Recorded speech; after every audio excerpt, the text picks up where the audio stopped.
Swayam Prabha. Digital India. Educated India.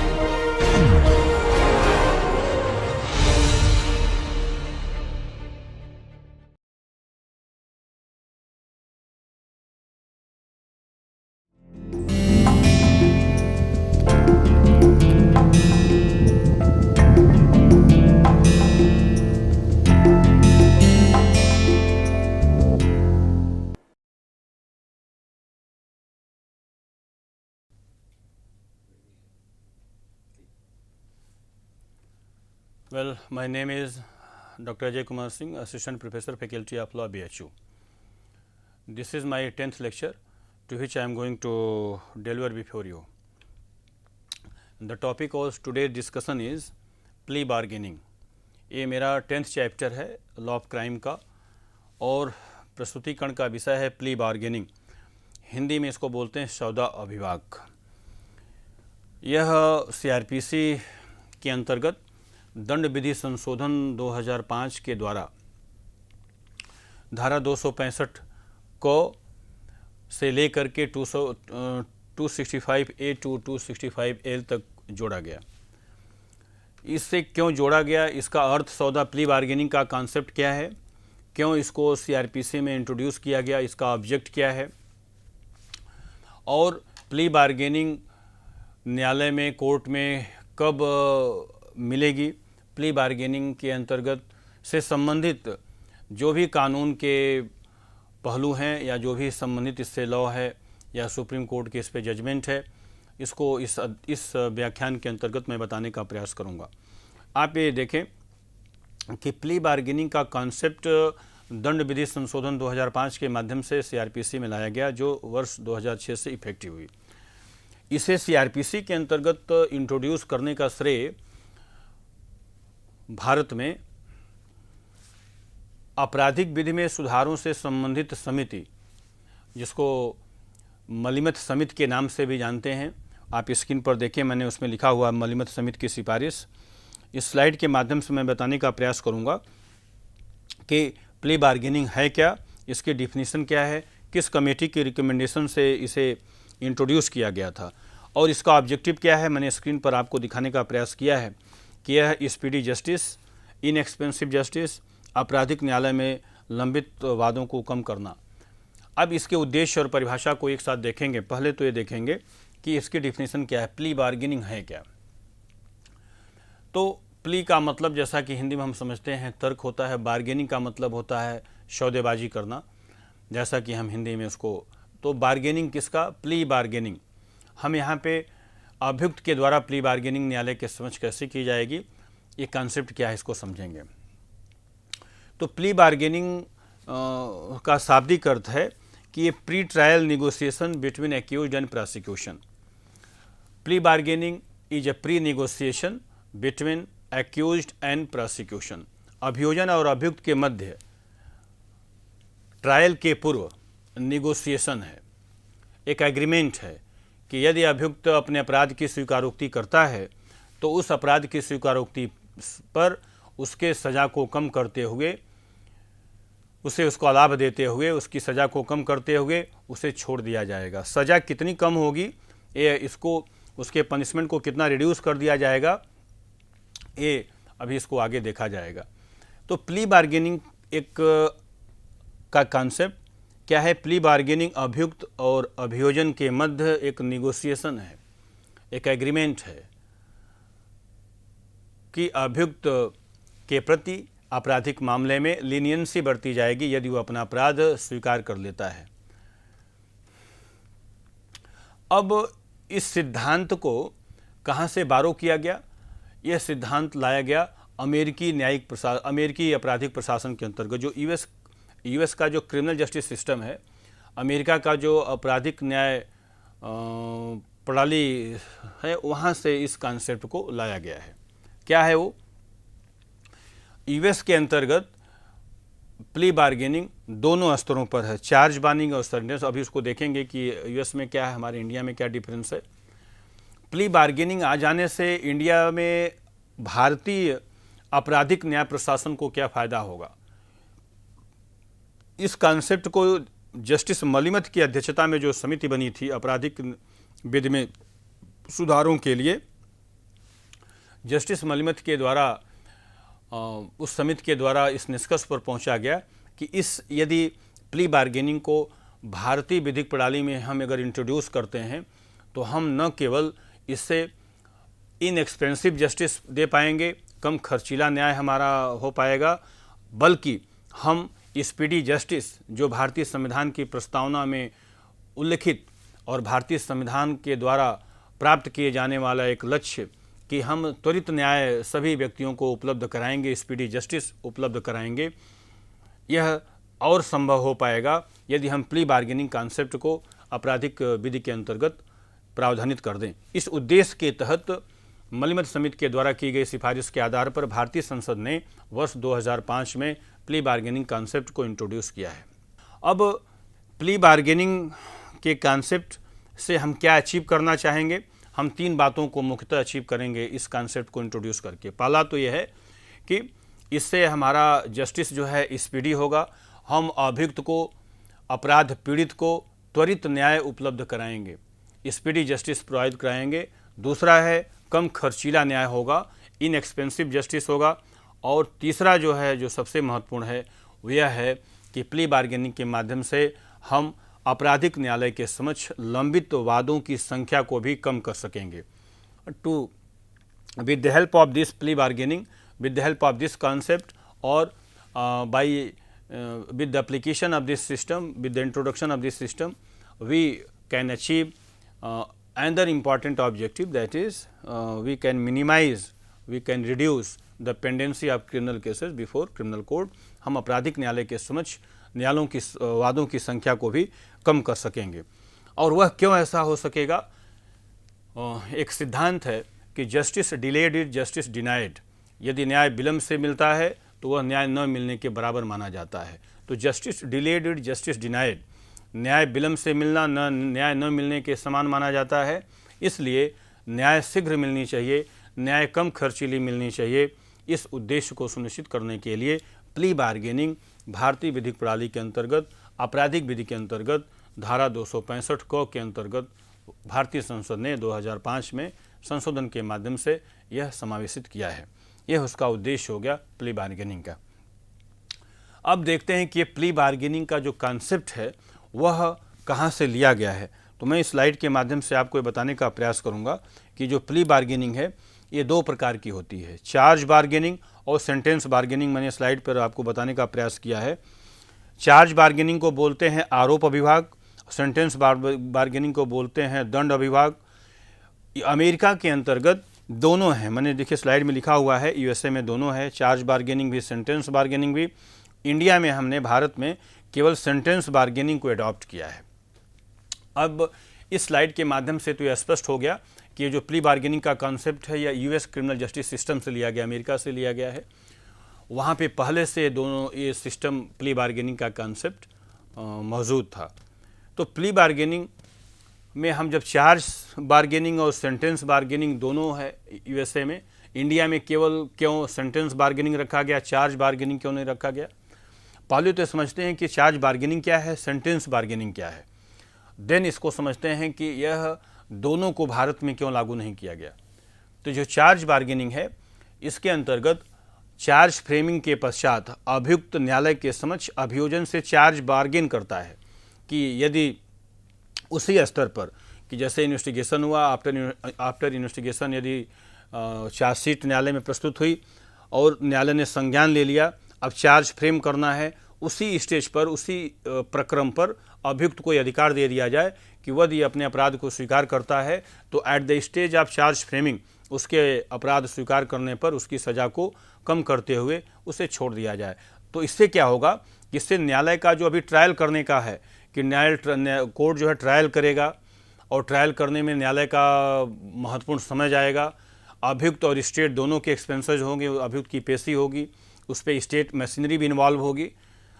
और तो इन सभी राज्य के अनावश्यक खर्चे को कम करने के लिए, त्वरित न्याय उपलब्ध कराने के लिए, स्पीडी जस्टिस इंश्योर करने के लिए अमेरिका में चार्ज बार्गेनिंग को भी रिकॉग्नाइज किया गया है कि उस स्तर पर भी हम इसको कन्विक्ट करते हुए सज़ा माफ़ी करते हुए उसको प्रति लीनियंसी, उसके प्रति उदारता बरतते हुए हम उसको छोड़ सकते हैं। सेंटेंस बार्गेनिंग के अंतर्गत जब आफ्टर चार्ज फ्रेमिंग के पश्चात अभियोजन से निगोशिएशन, अभियुक्त और प्रोसिक्यूशन निगोशिएशन करते हैं, दोनों का एक पैक, और ऐसी स्थिति में कोर्ट प्रोसिक्यूशन को नोटिस देता है, अभियुक्त को नोटिस देता है, इन्वेस्टिगेटिंग एजेंसी को नोटिस देता है, जिससे कि किसी एक सेटिस्फैक्ट्री डिस्पोजिशन पर, किसी एक संतोषजनक स्थिति में लाया जा सके। तो अभियोजन और अभियुक्त को सुनने के पश्चात यदि न्यायालय को लगता है कि अब इसके दंड, इस अपराध स्वीकार करता है, तो उसके पनिशमेंट को रिड्यूस करते हुए, कम करते हुए, उसे उसके प्रति उदारता बरतते हुए सेंटेंस बार्गेनिंग के अंतर्गत अभियुक्त को कम दंड देते हुए उसे फिर रिहा कर दिया जाता है, रिलीज कर दिया जाता है। तो चार्ज बार्गेनिंग और सेंटेंस बार्गेनिंग दो, ये इस तरह से इसमें प्रोसीजर अडॉप्ट किया जाता है। तो अब प्रश्न है कि इंडिया में केवल सेंटेंस बार्गेनिंग क्यों है? इंडिया में सेंटेंस बार्गेनिंग इसलिए लाया गया, चार्ज बार्गेनिंग को नहीं किया गया, कि चार्ज बार्गेनिंग करने में प्रोसिक्यूशन उस स्तर पर इसका दुरुपयोग हो सकता है। भारत में जो अभी भी साक्षरता दर है, अभियुक्त के जो सामाजिक पृष्ठभूमि है, अभियुक्त की जो गरीबी या निर्धनता है, उसकी जस्टिस के प्रति एक्सेस, उसकी न्याय के प्रति उसकी पहुंच, अधिवक्ता का अपॉइंटमेंट, ये ऐसे कुछ मुद्दे हैं जिन मुद्दों की वजह से हमने चार्ज बार्गेनिंग को एडॉप्ट नहीं किया, केवल सेंटेंस बार्गेनिंग को एडॉप्ट किया है। यही कारण है, और यूएसए में दोनों है। अब जब सेंटेंस बार्गेनिंग अभियुक्त एक्यूज से निगोशिएशन करेगा और उसकी सज़ा को कम, उस पर उसकी पनिशमेंट को कम कर दिया जाएगा, तो यह एक किसी भी लोकतांत्रिक देश के विधिक प्रणाली के लिए आपराधिक न्यायालय के ऊपर जो बर्डन है, बोझ है, केस का जो बोझ है, उसको भी कम किया जा सकेगा और न्यायालय को अनावश्यक बर्डन से रिलीव किया जा सकता है। ये भी इसका उद्देश्य रहा है। तो अब इसको देखते हैं कि प्ली बार्गेनिंग जब है, यहाँ प्ली बार्गेनिंग को, कॉन्सेप्ट को यहाँ पे लाया गया, उसके पहले जबकि हमारे यहाँ स्वयं सीआरपीसी के अंतर्गत समनी अपराध को 1973 में ही प्रावधानित किया गया था। अब इसको तुलना करेंगे, कंपेयर करेंगे कि समनी अपराध क्या है, और तब हमें पाएंगे कि कंपाउंडेबल ऑफेंस और प्ली बार्गेनिंग से कंपेयर करें तो हम ये माने कि कौन सा सिस्टम बेहतर है। जब कंपाउंडेबल ऑफेंस का कॉन्सेप्ट सीआरपीसी के अंतर्गत पहले से ही था, तो प्ली बार्गेनिंग को लाने की आवश्यकता क्यों पड़ी? क्या कंपाउंडेबल ऑफेंस, अगर ये सर्वे किया जाए कि सेक्शन 320 जो समनी अपराध की बात करती है, क्या जिले स्तर पर आपराधिक मामलों में जिला न्यायालय, जितने भी डिस्ट्रिक्ट कोर्ट हैं सम आपराधिक मामलों में, कितने, एक वर्ष में कितने मामले समन में जाते हैं, कितने मामलों को विड्रॉ किया जाता है, कंपाउंड किया जाता है सेक्शन 320 के अंतर्गत? यदि इसका विश्लेषण करें, स्टेट वाइज करें, राज्यवार करें और पूरे एक वर्ष का डेटा निकालें, तो हमें पाएंगे कि जो सेक्शन 320 की एप्लीकेबिलिटी है वो बहुत ही कम है, बहुत ही इनसिग्निफिकेंट है। अब इसको देखेंगे कि समनी अपराध 320 में जब दिया गया तो प्ली बार्गेनिंग क्यों, और इस समनी अपराध क्या है, और क्या प्ली बार्गेनिंग के समान है या क्या दोनों में इसमें डिफरेंस है? जैसा कि आप जानते हैं कि दंड प्रक्रिया संहिता 1973 से ही धारा 320 के माध्यम से एक लिस्ट दी गई, एक सूची दी गई। धारा 320 में बताया गया है कि किस अपराध का समन अभियुक्त और पीड़ित आपसी समझौते से कर सकेंगे। समनी अपराध से तात्पर्य वे अपराध जो पक्षकार और अभियुक्त के, जो पीड़ित पक्षकार और अभियुक्त के आपसी समझौते से समन किया जा सकता है, समाप्त किया जा सकता है। तो कुछ ऐसे, उसको दो कैटेगरी में बांटा गया धारा 320 के अंतर्गत। वे अपराध जो अभियोजन और अभियुक्त आपसी समझौते से वापस ले सकते हैं, समन कर सकते हैं। वे अपराध जो न्यायालय की अनुमति से ही अभियुक्त और अपराध पीड़ित के द्वारा वापस लिए जा सकते हैं, कंपाउंड किए जा सकते हैं, समन किए जा सकते हैं। और कुछ ऐसे अपराध हैं जो असमनी हैं, जिसमें समन नहीं हो सकता है, जो समझौता योग्य नहीं, समन से तात्पर्य यहाँ पे समझौता योग्य, तो जो समझौता योग्य नहीं है उसको असमनीय अपराध कहते हैं। सामान्यतः वे सभी अपराध जो मृत्युदंड, आजीवन कारावास अथवा 10 वर्ष से अधिक के कारावास से दंडनीय हैं, वे सब असमनीय अपराध माने जाते हैं। उसमें पक्षकारों को अनुमति नहीं है कि वे अपराध पीड़ित से समझौता करके अपराध को समन कर लें। उसका उद्देश्य केवल और केवल यह है कि जो बड़े अपराध होंगे उसमें अपराधी हो सकता है कि अपराध पीड़ित के आर्थिक या उसके सामाजिक स्थिति का लाभ उठाते हुए, गरीबी का या निर्धनता का लाभ उठाते हुए कुछ रुपया पैसा देकर, प्रलोभन देकर के वह अपराध उससे समझौता करा ले। तो ऐसी स्थिति में कानून के अगर यह बना दिया गया होता तो एक प्रकार से कानून के द्वारा बड़े अपराधियों को छोटे अपराधी के प्रति अत्याचार करने का या बड़े अपराधियों को समाज में अत्याचार करने के एक प्रकार से लाइसेंस मिल जाता कि वो जानते कि हम अगर अपराध करेंगे भी तो यह अपराध पीड़ित से समझौते के माध्यम से समन समाप्त किया जा सकता है। ये कानून में प्रावधान है। इसी बात को दृष्टिगत रखते हुए कानून में प्रावधान किया गया कि जो बड़े अपराध हैं, बड़े अपराध से तात्पर्य जो अजमानती हैं, 10 वर्ष से अधिक के कारावास से दंडनीय अपराध हैं, वे अपराध अभियुक्त और अपराध पीड़ित के समझौते से समन नहीं किया जा सकेंगे। तो ये ध्यान रखना है कि इसमें ये अपराध समनीय नहीं है, इनको असमनीय अपराध कहा जाता है।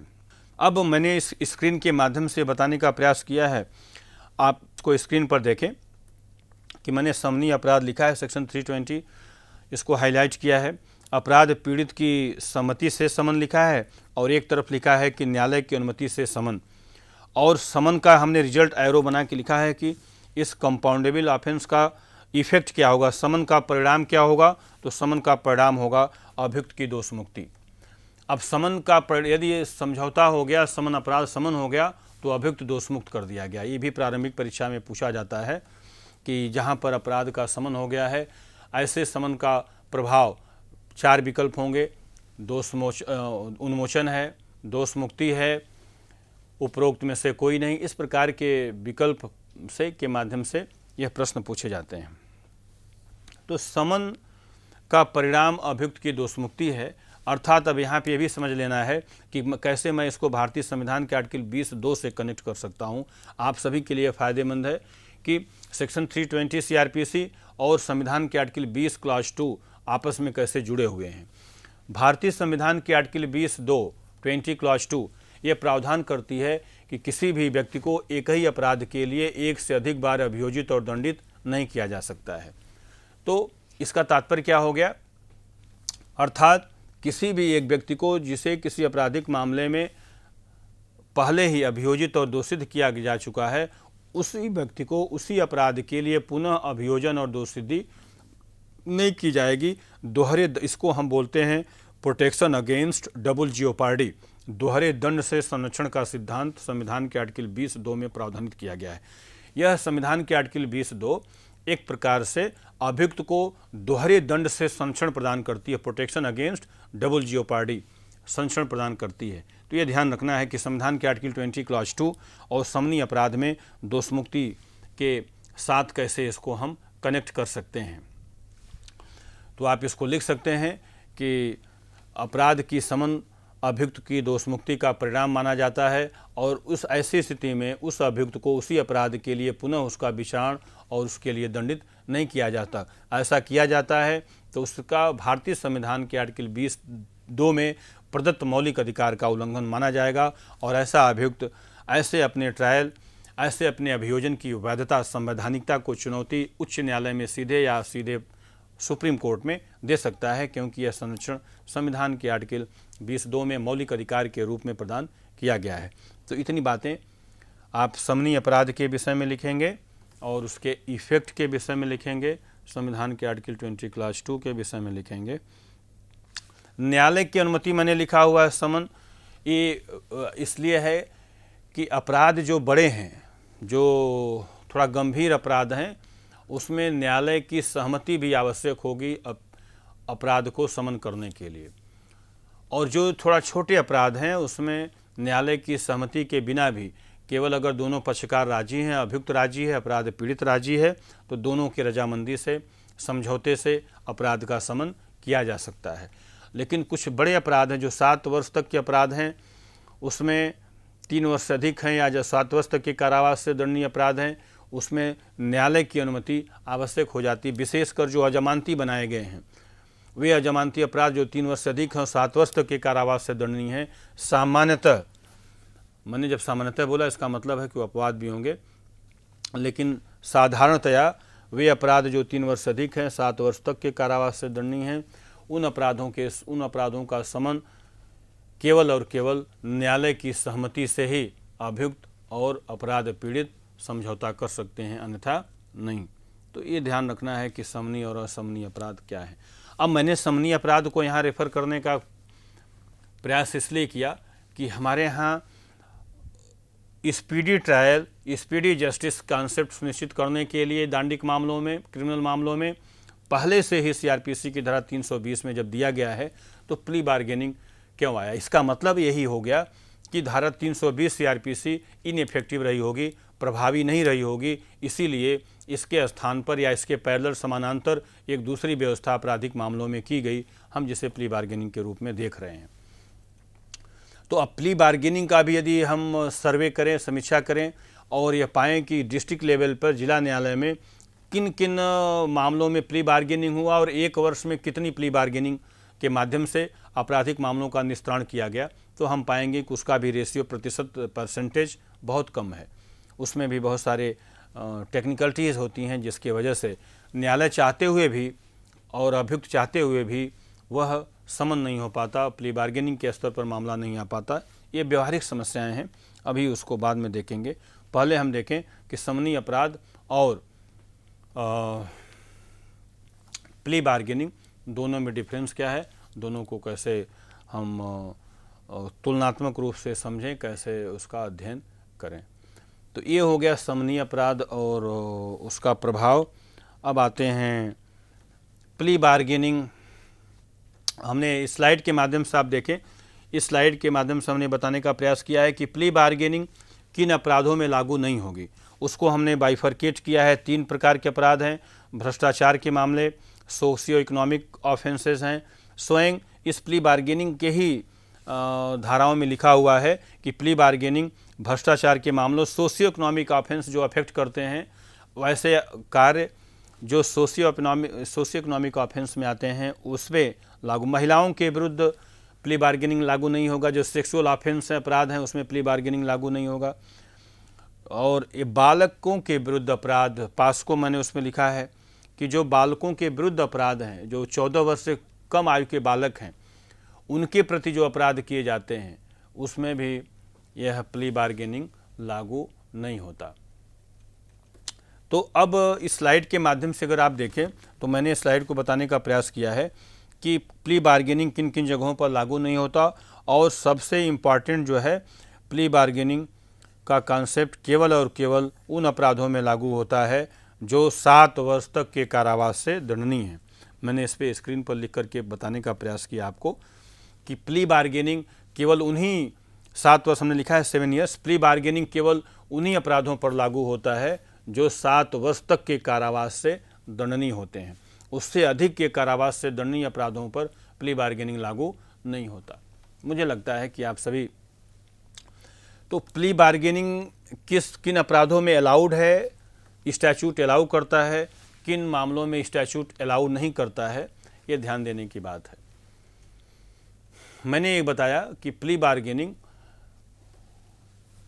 उन अपराधों में जो अपराध मृत्युदंड, आजीवन कारावास अथवा 7 वर्ष से अधिक के कारावास से दंडनीय हैं, उन मामलों में प्ली बार्गेनिंग अनुमति नहीं है, प्ली बार्गेनिंग का उपयोग नहीं किया जा सकता है। अर्थात ये प्ली बार्गेनिंग का कॉन्सेप्ट 7 वर्ष तक के कारावास से दंडनीय अपराधों में ही लागू किया जा सकेगा। और किसमें लागू नहीं होगा, एक अपराध मैंने बताया। दूसरा, ये कहा गया कि जो सोशियो इकोनॉमिक ऑफेंसेज हैं, सामाजिक आर्थिक जो अपराध हैं, उनमें भी प्ली बार्गेनिंग लागू नहीं होगा। अब इमोरल ट्रैफिकिंग एक्ट है, डोमेस्टिक वायलेंस एक्ट है 2005 का, दहेज प्रतिषेध अधिनियम है, डाउरी प्रिवेंशन एक्ट है 1961 का। इन मामलों में पास्को एक्ट है, इनमें प्ली बार्गेनिंग कॉन्सेप्ट लागू नहीं होगा। इन इस प्रकार अगर वे अपराध जो इन अधिनियमों के अंतर्गत किए जाते हैं, प्ली बार्गेनिंग लागू नहीं होगा। अब डोमेस्टिक वायलेंस एक्ट 2005 जो है, घरेलू हिंसा अधिनियम 2005, उसमें ये लागू प्ली बार्गेनिंग लागू नहीं होता। यह एक विचारणीय प्रश्न है। जैसे कि हो सकता है, मेरा व्यक्तिगत मानना, जैसे जो डोमेस्टिक वायलेंस एक्ट है उसमें जो परिभाषा दी गई डोमेस्टिक वायलेंस की, वह डोमेस्टिक वायलेंस की परिभाषा ये दी गई कि जहाँ पर किसी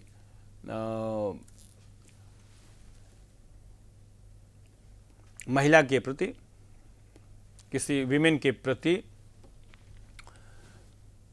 उसकी शारीरिक या मानसिक हिंसा की जाती है घर के भीतर, उसके पति या नातेदार के द्वारा उसकी शारीरिक या मानसिक हिंसा कारित की जाती है, या कोई ऐसे शब्द बोले जाते हैं जिससे उसकी मानसिक क्रूरता की कोट में आता है, जिससे कि वेमेन के स्टेटस को डिग्रेड किया जाता है, उसके स्थिति को कम किया जाता है, ऐसा कोई भी शब्द। अब डोमेस्टिक वायलेंस की परिभाषा जो धारा 3 में दी गई है बहुत ही व्यापक है। अब देखें, प्ली बार्गेनिंग को अगर इसमें अलाउ किया गया होता तो जो हमारे डोमेस्टिक वायलेंस के केसेस हैं वो अभी कैसे न्यायालय के समक्ष कम होते। कि डोमेस्टिक वायलेंस एक्ट के अंतर्गत जो परिभाषा धारा 3 में दी गई, घरेलू हिंसा के अंतर्गत चार दीवारी के भीतर यदि किसी स्त्री के प्रति उसके पति नातेदारों के द्वारा कोई ऐसे शारीरिक हिंसा या मानसिक हिंसा की जाए, पति के द्वारा यदि अपनी पत्नी के प्रति कोई ऐसे शब्द प्रयोग किया जाए जो स्त्री गरिमा के विरुद्ध है, उसको एब्यूज करना, वर्बल एब्यूज, बोले गए शब्दों से उसकी स्थिति को डिग्रेड करना, पति के द्वारा अपनी पत्नी की तुलना किसी देवी देवताओं से करना, या उसे मानहानि कारक शब्द प्रयोग करना, ये सभी घरेलू हिंसा की कोटि में आते हैं। और उसके अंतर्गत घरेलू हिंसा, जैसा कि आप जानते हैं, संज्ञेय अपराध है। केवल कंप्लेंट करना मात्र पुलिस उसको अरेस्ट कर सकती है, पति को गिरफ्तार किया जा सकता है।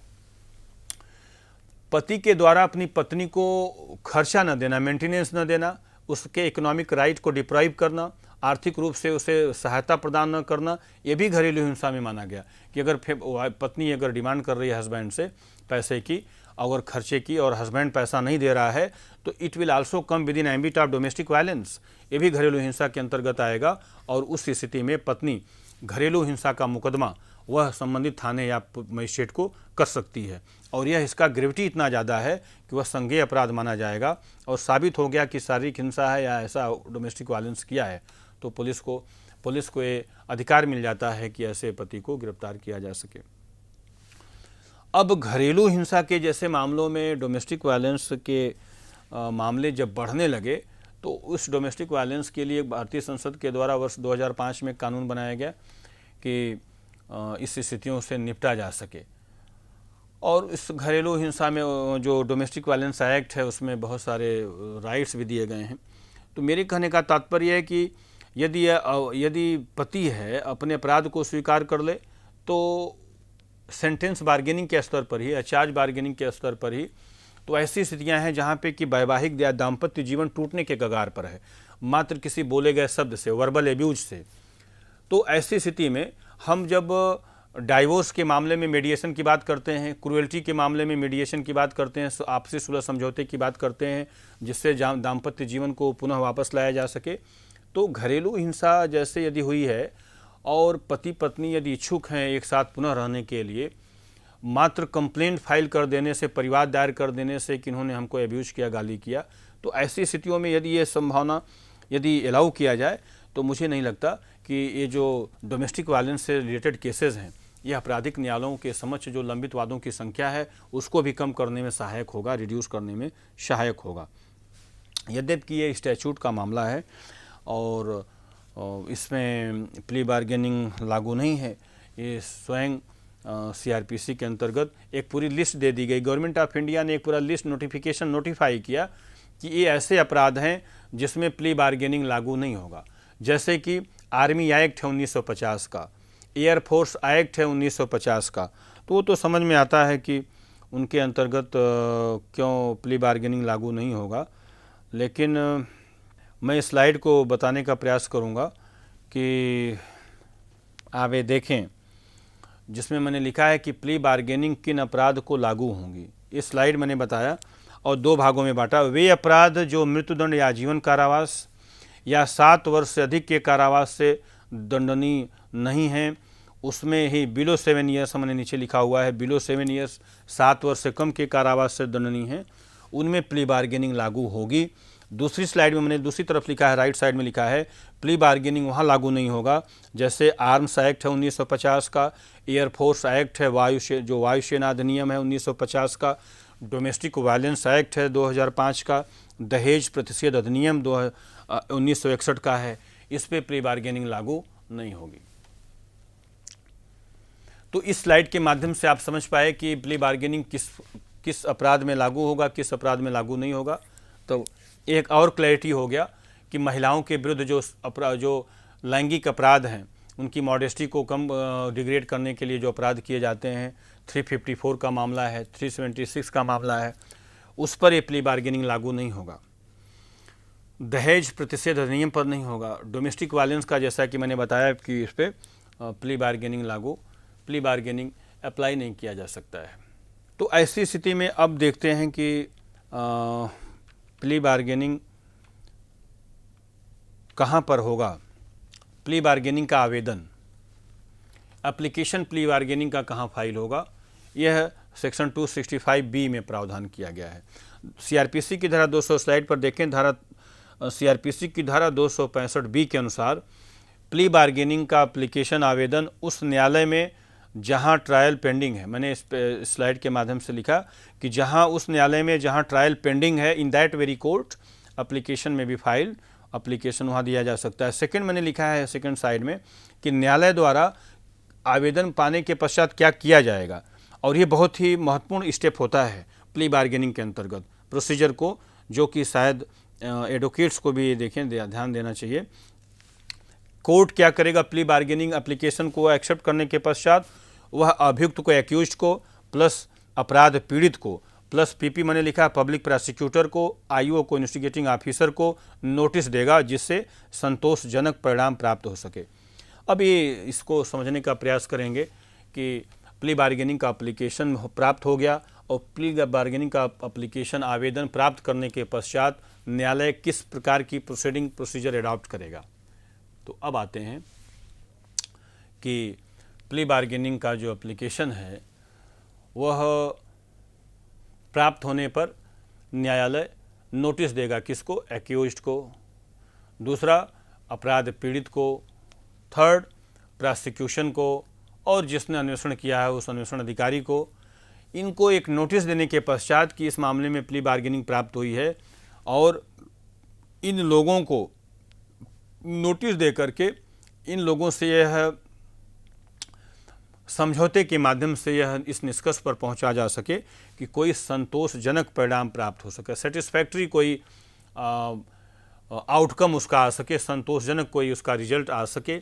इसके लिए न्यायालय इन संबंधित पक्षकारों को बुलाकर एक मीटिंग करता है, जिसमें कि एक अंतिम निर्णय निष्कर्ष पर पहुंचा जा सके और अभियुक्त को प्ली बार्गेनिंग का लाभ देते हुए उसे उसके जो प्रावधानित दंड हैं उसको देकर छोड़ा जा सके। तो अब ये जो मैंने बताया कि प्ली बार्गेनिंग का आवेदन प्राप्त हो गया और आवेदन प्राप्त होने के पश्चात उस कोर्ट में जहाँ पर ये पेंडिंग है वहाँ पर दिया जाएगा। अब यहाँ देखें कि ये प्ली बार्गेनिंग में पनिशमेंट कितना मिलेगा, दंड क्या है। तो पहला मैंने इसमें लिखा है, स्लाइड के माध्यम से आप देखें, प्ली बार्गेनिंग में अपराध पीड़ित को प्रतिकर कंपनसेशन और अभियुक्त को परिवीक्षा।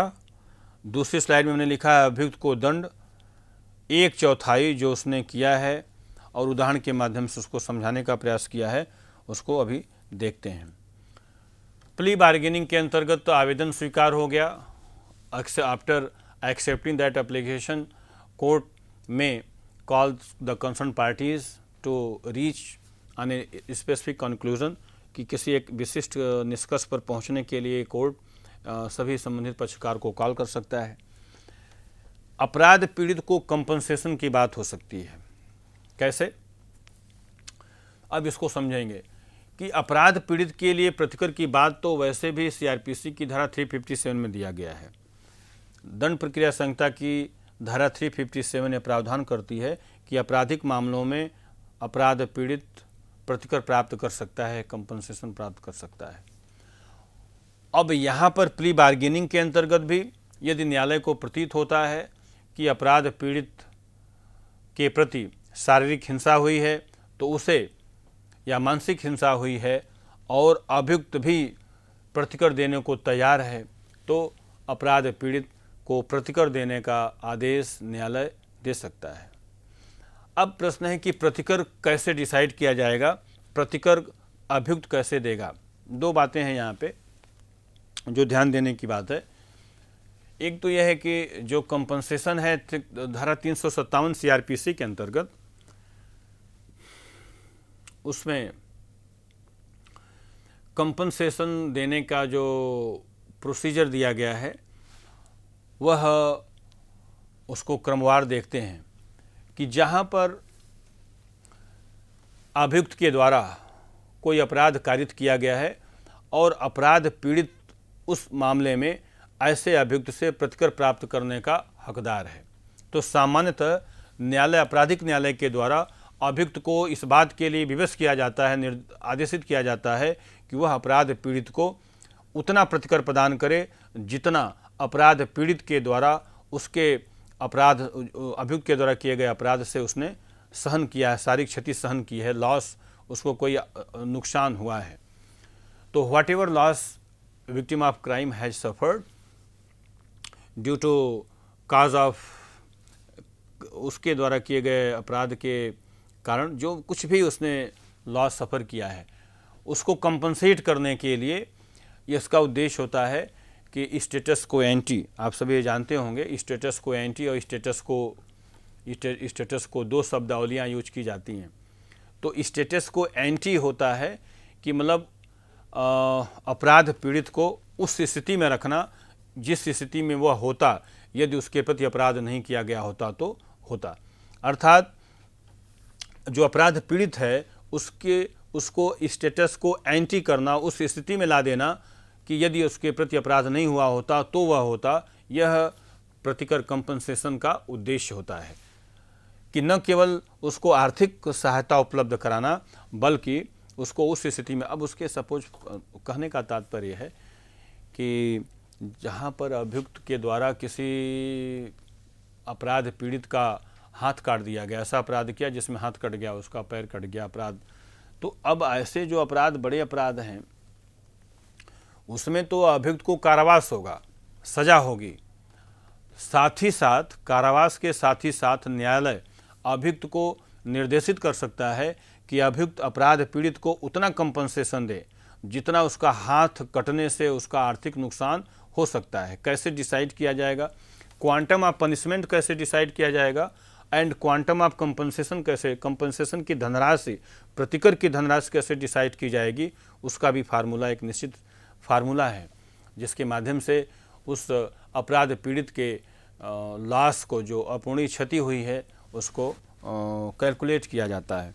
तो मैंने ये बताने का प्रयास किया कि जो अपराध पीड़ित को प्रतिकर प्राप्त होता है प्ली बार्गेनिंग के अंतर्गत, वह कंपनसेशन का कैलकुलेशन न्यायालय के द्वारा इस रूप में किया जा सकता है कि जो कुछ भी अपराध पीड़ित ने अपने चिकित्सीय इलाज में, मेडिकल एक्सपेंसेज में खर्च किया है, उस आपराधिक मुकदमे में जो खर्च किया है, उसके अतिरिक्त उसे जो कुछ भी शारीरिक क्षति हुई है या मानसिक क्षति हुई है, उसके लिए न्यायालय जितनी भी धनराशि डिसाइड करे वह अभियुक्त से वसूला जा सकता है। और यदि अभियुक्त कंपनसेशन देने में, प्रतिकर देने में असमर्थ है, एक महत्वपूर्ण प्रश्न यहाँ पर यह भी हो सकता है कि अभियुक्त जिसने अपराध किया है वह प्रतिकर देने में अपराध पीड़ित को असमर्थ है। क्यों?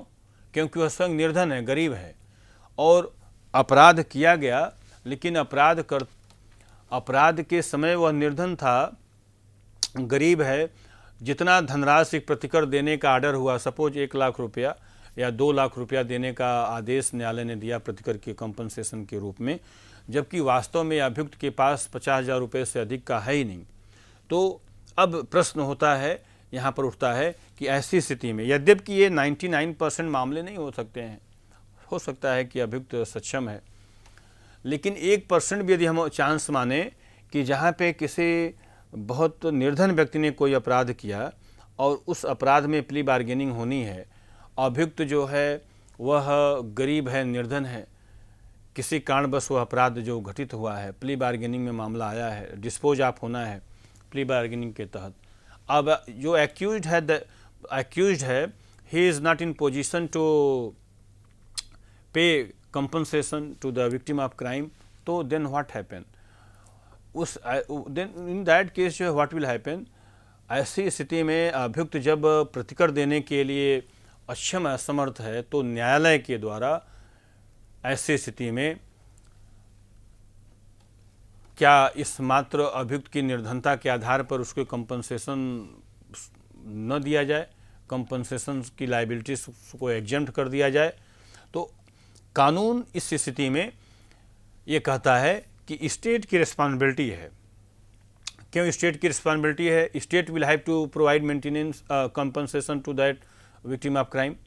राज्य के द्वारा प्रतिकर क्यों उपलब्ध कराना होगा?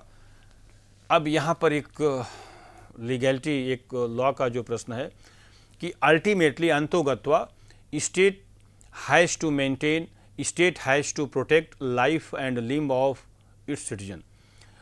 अंतोगत्वा राज्य को अपने नागरिकों के जान माल की सुरक्षा करने का अधिकार होता है। यह राज्य की संवैधानिक जवाबदेही है कि वो अपने नागरिकों के जान माल की सुरक्षा करे, और जहाँ पर राज्य विफल हो जाता है अपने नागरिकों के जान माल की सुरक्षा करने के लिए, वहाँ पर स्टेट की रिस्पॉन्सिबिलिटी है कि उनको कंपनसेट करे, उनको रिहेबिलिटेट करे, उनको अपराध पीड़ितों को प्रतिकर उपलब्ध कराए। इस कॉन्सेप्ट के तहत, इस अवधारणा के तहत अब राज्य कंपनसेशन देगा, स्टेट को कंपनसेशन देना होगा। दो स्थितियां जैसे मैंने आपको बताया कि इसमें समझना है कि अपराध पीड़ित को प्रतिकर कैसे है। यहाँ पे जैसे एक तो मैंने उदाहरण बताया कि जहाँ पर अभियुक्त गरीब है, निर्धन है, प्राइवेट इंडिविजुअल है, उसने कोई क्राइम कर दिया है और प्ली बार्गेनिंग में जाना है और उसकी निर्धनता के कारण वह प्रतिकर देने में असमर्थ है, तो स्टेट की लायबिलिटी होगी कि उस अपराध पीड़ित को आर्थिक सहायता उपलब्ध कराए। दूसरा, यदि स्टेट रिप्रेजेंटेटिव के द्वारा कोई अपराध कर दिया जाए, कस्टोडियल वायलेंस जिसको हम बोलते हैं, जैसे पुलिस के द्वारा किसी एक्यूज को, अभियुक्त को गिरफ्तार किया गया और गिरफ्तारी के दौरान, पूछताछ के दौरान, ड्यूरिंग अरेस्ट, ड्यूरिंग इंट्रोगेशन कोई फिजिकल टार्चर हो गया, शारीरिक क्षति हो गई, और उस शारीरिक क्षति में अभियुक्त के शरीर का कोई अंग क्षतिग्रस्त हो गया, माना कि उसकी आँख की रोशनी चली गई, मतलब जो एक्यूज्ड है वह he has lost his I site, उसने, अब अभियुक्त अपराधी तो है, उसने अपराध तो किया है, लेकिन वह स्वयं अपराध पीड़ित भी हो गया। जैसा कि भागलपुर ब्लाइंडेड केस हम जानते हैं, भागलपुर ब्लाइंडेड प्रिजनर केस, जहाँ पे कि कुछ व्यक्ति जो सस्पेक्ट थे, जिन्होंने अपराध किए जाने के आरोप में पुलिस उन्हें थाने में ला करके पूछताछ कर रही थी, और अन्वेषण के दौरान जो है पुलिस, ये साक्ष्य पाया गया कि पुलिस के कुछ जो अधिकारी और कर्मचारी जो उसमें इन्वॉल्व थे, विवेचना अधिकारी जो था, वह कैदियों की आँखें उनकी फोड़ दी गई। तो ये जो कस्टोडियल वायलेंस हो गया, कस्टोडियल टार्चर हो गया, Khatri versus state of Bihar का केस है, IR 1980 सुप्रीम कोर्ट। अब चूंकि वे व्यक्ति जो अभियुक्त भी थे, अपराध भी किए थे, लेकिन अब वो अपराध पीड़ित हो गए, क्योंकि जो पुलिस विवेचना अधिकारी थे, इन्वेस्टिगेटिंग ऑफिसर्स थे, they had committed that crime. ऐसी स्थिति में अब स्टेट की रिस्पॉन्सिबिलिटी है कि अगर कस्टोडियल वायलेंस हो रहा है तो स्टेट को उसमें कंपनसेशन देना है। और अल्टीमेटली सुप्रीम कोर्ट ने माना कि यह पुलिस की लापरवाही है और वे पुलिस अधिकारी जो उस दौरान अन्वेषण में संलिप्त थे उनके विरुद्ध न केवल विभागीय कार्रवाई की जाए, न केवल आपराधिक कार्रवाई की जाए, बल्कि यह राज्य की यह विफलता है कि लॉ एंड ऑर्डर मेंटेन करने में। इसलिए संबंधित राज्य सरकार को यह निर्देशित किया गया कि वह कंपनसेशन दे। अब यहाँ पे जो मैं बताने का प्रयास कर रहा हूँ कि अपराध पीड़ित का प्रतिकर का जो कॉन्सेप्ट है वो कैसे इसमें रोल प्ले करता है। दूसरा केस इसमें एक बताने का प्रयास करेंगे, नीलावती बेहरा वर्सेस बनाम उड़ीसा राज्य, AIR 1993 सुप्रीम कोर्ट। कैसे मैं इस केस को यहाँ कनेक्ट कर रहा हूँ, आप ये देखें कि Nilabati Behera versus state of Orissa, AIR 1993 Supreme Court. वो केस कितना इम्पॉर्टेंट है संविधान के आर्टिकल 21 के अंतर्गत, 21 के अंतर्गत, स्टेट लाइबिलिटी टॉर्ट के अंतर्गत वह केस इम्पॉर्टेंट है। स्टेट लाइबिलिटी में राज्य का दायित्व यहाँ पर कैसे इम्पॉर्टेंट है कि उसमें अपराध पीड़ित को प्रतिकर दिया गया, कैसे नीलावती बेहरा अपराध पीड़ित हो गई। उस केस का जो फैक्ट है थोड़ा सा मैं इसको संक्षेप में बताने का प्रयास करूंगा जिससे आप ये समझ सकें कि नीलावती बेहरा जो इस केस में है अपीलार्थी, उसका एक 16 वर्षीय पुत्र जिसे किसी अपराध के आरोप में पुलिस थाने पर बुलाई थी पूछताछ के लिए, और दूसरे दिन उस बालक की डेड बॉडी पुलिस थाने के पास रेलवे ट्रैक पर पाई गई, और जिसे यह पुलिस ने आत्महत्या में कन्वर्ट करने का प्रयास किया होगा। पोस्टमार्टम रिपोर्ट कराई गई, उसमें उस बच्चे के शरीर के अंदरूनी चोट के निशान पाए गए। पुलिस रजिस्टर में उस बालक का नाम तो लिखा था किस टाइम पर आया, लेकिन जाने का कुछ उस पर पता नहीं कि कहाँ गया। पूछताछ में पुलिस ने कहा कि बच्चे को बुलाया तो गया, लेकिन कहाँ गया यह जानकारी नहीं थी। न्यायालय ने उन साक्ष्यों के आधार पर, पोस्टमार्टम रिपोर्ट के आधार पर ये माना कि एक कस्टोडियल डेथ का मामला है, ये पुलिस अभिरक्षा में हुई हिंसा का मामला है। अब प्रश्न है कि जो नीलावती बेहरा है, उस डिसीज्ड मृतक बालक की जो माँ है वह अपराध पीड़ित है, उसके प्रति अपराध हुआ। अब ऐसी स्थिति में यह स्टेट की रिस्पॉन्सिबिलिटी है। सुप्रीम कोर्ट ने माना, माननीय उच्चतम न्यायालय के द्वारा निर्णित किया गया कि यह संबंधित राज्य सरकार की विफलता है वह कि अपने नागरिक के जान माल की रक्षा करना, और उस मृतक की मां को, नीलावती बेहरा को यह आदेशित किया गया कि इसे राज्य सरकार, संबंधित राज्य सरकार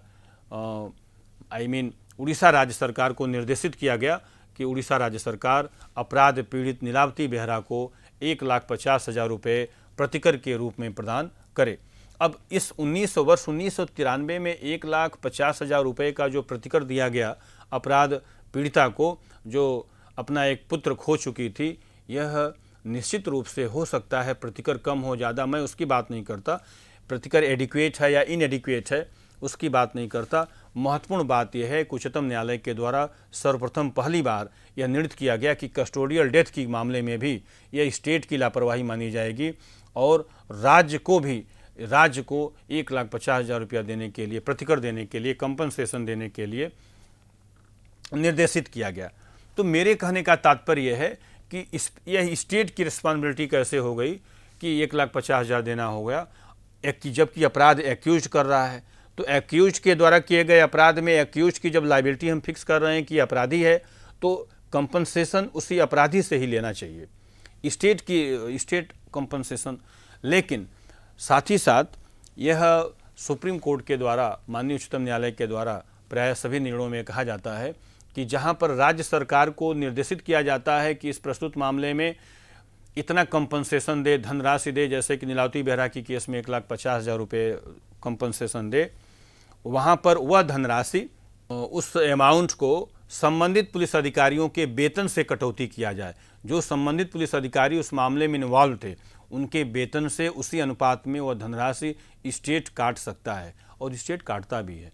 ऐसी स्थितियों में जहाँ पर स्टेट अपने अधीनस्थ काम करने वाले अधिकारियों के द्वारा, अपने अधीनस्थ काम करने वाले उनके एजेंट प्रतिनिधियों के द्वारा कोई अपराध कारित कर दिया जाता है, यदि स्टेट की रिस्पॉन्सिबिलिटी फिक्स हो गई, राज्य की यदि जवाबदेही फिक्स हो गई, तो राज्य प्रतिकर तो देता है, कंपनसेशन तो देता है, परंतु उसी अनुपात में राज्य अपने उन लापरवाह अधिकारियों से, लापरवाह पुलिसकर्मियों से उतने ही मात्रा में पैसा वसूल भी लेता है, रिकवर भी कर लेता है।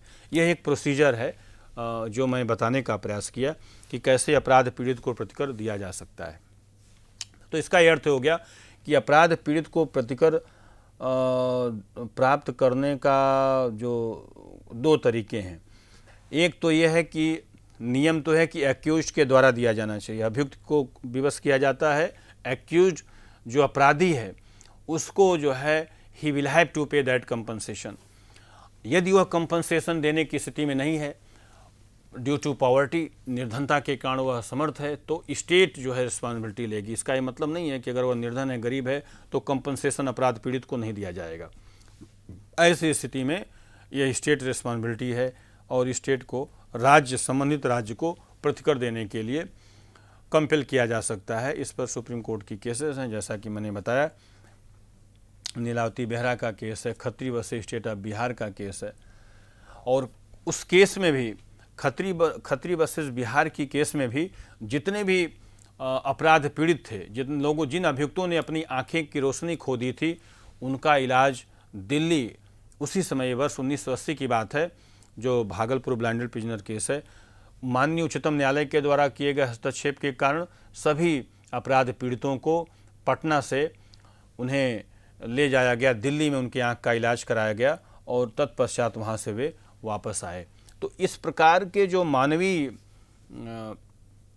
कोर्ट का जो मानवीय चेहरा भी आता है ऐसे मामलों में देखने के, ये बड़ा प्रशंसनीय है कि वर्ष 1980 में भी सुप्रीम कोर्ट ने पहली बार हस्तक्षेप करते हुए कस्टोडियल वायलेंस के मामलों में, कस्टोडियल टार्चर के मामलों में यह हस्तक्षेप करते हुए अपराध पीड़ितों को प्रतिकर के रूप में, साथ ही साथ उनके चिकित्सीय सुविधा का भी ध्यान रखते हुए वहाँ से बेहतर सुविधा के लिए भी आदेशित किया कि बेहतर सुविधा उनको मुहैया कराई जाए।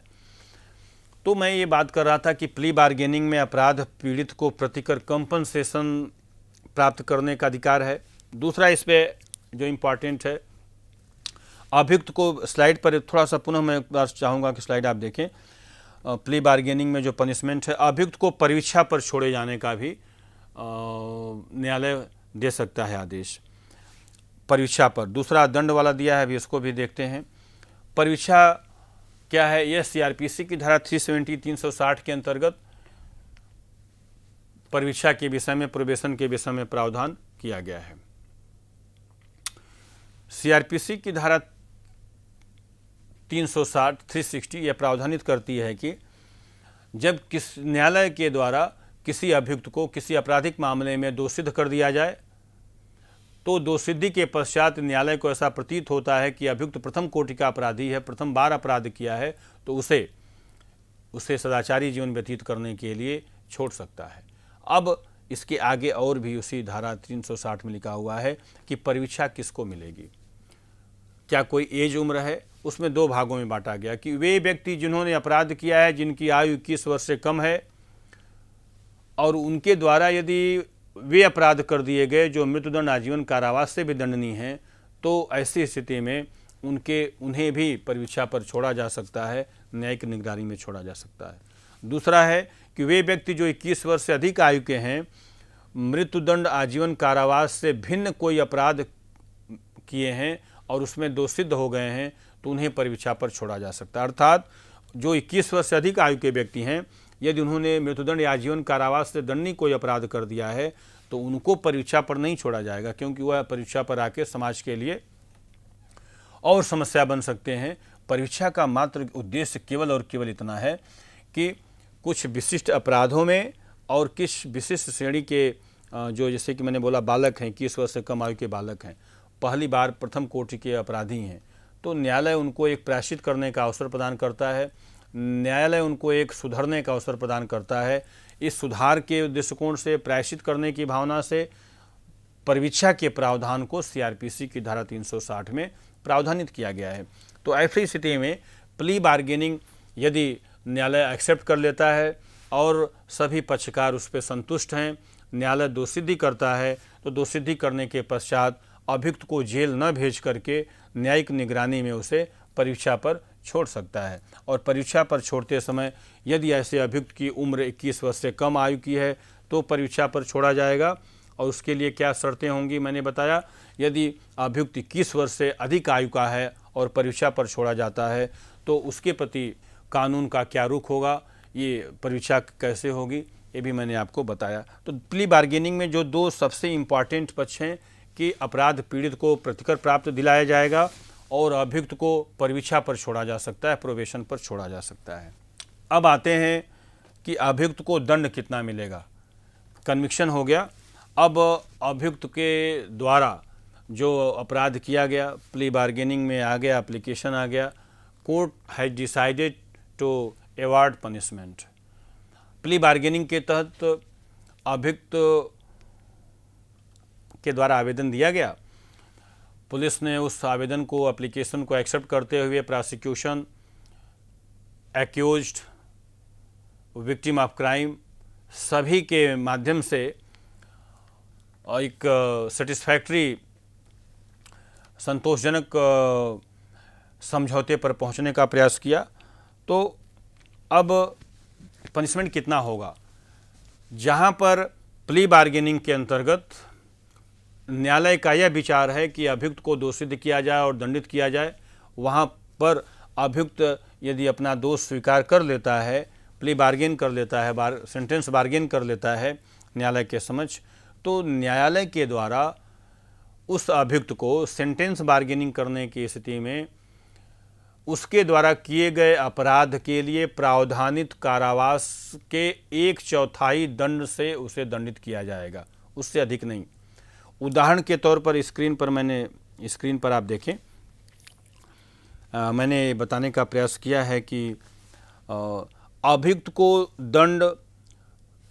1/4 दंड, इसमें देखें प्ली बार्गेनिंग में पनिशमेंट कितना होगा। अभियुक्त को 1/4 दंड इसमें लिया। ये बहुत इंपॉर्टेंट प्रावधान है कि आप प्ली बार्गेनिंग की केस में एक्यूज को 1/4 दंड दिया जाएगा जो उसने किया है। उदाहरण के तौर पर मैंने समझाने का प्रयास किया है कि चोरी के अपराध किया है, प्ली बार्गेनिंग में मामला गया है, चोरी में पनिशमेंट 36 माह का 3 वर्ष का है, 36 माह का 1/4 हो गया 9 माह। ये मैंने आपको बताने का प्रयास किया कि प्ली बार्गेनिंग की केस में यदि अभियुक्त ने चोरी किया है, उदाहरण के तौर पर चोरी सेंटेंस बार्गेन कर लेता है, स्वीकार कर लेता है अपराध, तो उसको 9 महीने के पश्चात ही जेल से छोड़ा जा सकता है। यह प्ली बार्गेनिंग का, तो निश्चित रूप से ये प्ली बार्गेनिंग का कॉन्सेप्ट भारतीय परिवेश के लिए बहुत ही सराहनीय कदम है। और यह प्ली बार्गेनिंग के स्वीकार किए जाने से न केवल हम आपराधिक न्यायालयों में लंबित वादों की संख्या को कम कर सकेंगे, और आप देख सकते हैं कि आपराधिक मामले में कितना स्पीडी, कितने शीघ्रतर हम उसको न्याय उपलब्ध करा रहे हैं। और निश्चित रूप से प्रायश्चित करने का भी अभियुक्त को एक अवसर प्रदान करेगा।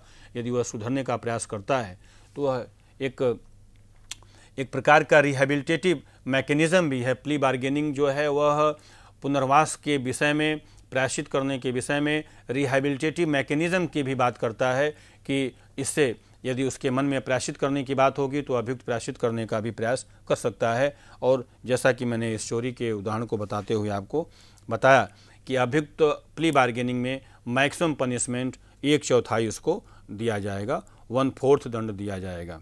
अब ये पनिशमेंट हो गया।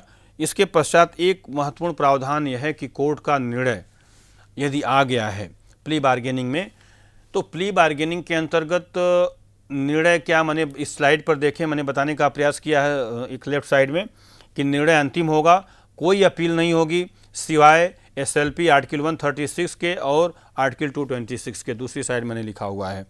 तो अब मैं ये बताने का प्रयास करूँगा कि प्ली बार्गेनिंग में केवल और केवल, चूँकि सेंटेंस बार्गेन कर लिया है अभियुक्त ने, तो अब उसके विरुद्ध अपील करने का कोई मतलब ही नहीं है। न्यायालय का अनावश्यक समय, न्यायालय का जो महत्वपूर्ण समय है उसको बर्बाद करना। अभियुक्त स्वयं अपना गिल्ट प्लीड कर लिया है और इसीलिए प्ली बार्गेनिंग कॉन्सेप्ट को लाया गया कि अगर सेंटेंस बार्गेन कर रहा है, अभियुक्त स्वयं अपराध को स्वीकार कर ले रहा है, तो उसको उस अपराध के लिए प्रावधानित पनिशमेंट के 1/4 से देते हुए उसको मुक्त कर लिया जाए। लेकिन अब प्ली बार्गेनिंग के पश्चात केवल और केवल SLP हो सकती है। जैसा कि मैंने बताया, संविधान के आर्टिकल 136 के अंतर्गत सुप्रीम कोर्ट को विशेष अनुमति से भारत में स्थित किसी भी अधीनस्थ न्यायालय या अधिकरण के द्वारा दिए गए निर्णय या आदेश के विरुद्ध अपील सुनने का अधिकार दिया गया है। तो उच्चतम न्यायालय आर्टिकल 136 के अंतर्गत विशेष अनुमति से किसी भी इवन प्ली बार्गेनिंग के निर्णय के अगेंस्ट भी सुनवाई कर सकती है। अन्यथा प्ली बार्गेनिंग का निर्णय अंतिम माना जाता है और अपील योग्य नहीं होता है, सिवाय आर्टिकल 136। यदि लगता है सुप्रीम कोर्ट को कि प्ली बार्गेनिंग की केस में कहीं न कहीं अभियुक्त के ऊपर इंड्यूसमेंट था या कोर्ट का कोई कंपल्सन था या कहीं न कहीं कुछ जजमेंट में कोई एरर है, तो सुप्रीम कोर्ट ऐसे अपील को एक्सेप्ट करते हुए विशेष अनुमति दे सकती है, याचिका स्वीकार कर सकती है और एसएलपी पे अभियुक्त के पक्ष में कोई निर्णय दे सकती है। तो मुझे ऐसा पूरा विश्वास है कि मैंने प्ली बार्गेनिंग के अंतर्गत आपको प्ली बार्गेनिंग क्या है, plea bargaining, charge bargaining, sentence bargaining क्या है, यूएसए में किस तरह से दोनों को लागू किया गया, मलिमथ कमेटी की जो रिकमेंडेशन है, मलिमथ कमेटी की सिफारिश के आधार पर इसको इंडिया में लागू किया गया। अब इसमें कोर्ट कैसे प्रोसीजर अडॉप्ट करती है, प्ली बार्गेनिंग में अभियुक्त को, अपराध पीड़ित को प्रतिकर देने का प्रावधान किया गया है, अभियुक्त को परिवीक्षा पर छोड़ने का प्रावधान किया गया है, साबित हो जाने पर मैक्सिमम पनिशमेंट कितना मिलेगा, 1/4 पनिशमेंट दे करके प्ली बार्गेनिंग के माध्यम से स्पीडी जस्टिस, त्वरित न्याय उपलब्ध कराया जा सकता है और अभियुक्त को एक अवसर प्रदान किया जा सकता है कि वह प्रायश्चित करना चाहता है तो उसको पुनर्वासित किया जाए। ये भी प्ली बार्गेनिंग का उद्देश्य है। तो मैं समझता हूँ कि इस प्ली बार्गेनिंग के व्याख्यान से न आप केवल इस प्ली बार्गेनिंग के कॉन्सेप्ट को, बल्कि इसके बैकग्राउंड को, कहाँ से कैसे लिया गया, किस समिति की सिफारिश पर लिया गया, भारत में किस सीआरपीसी की धारा 265 क से लेकर एल तक में जो प्रावधान किया गया है, उसके मैंने विशेष प्रावधानों को हाईलाइट करने का प्रयास किया।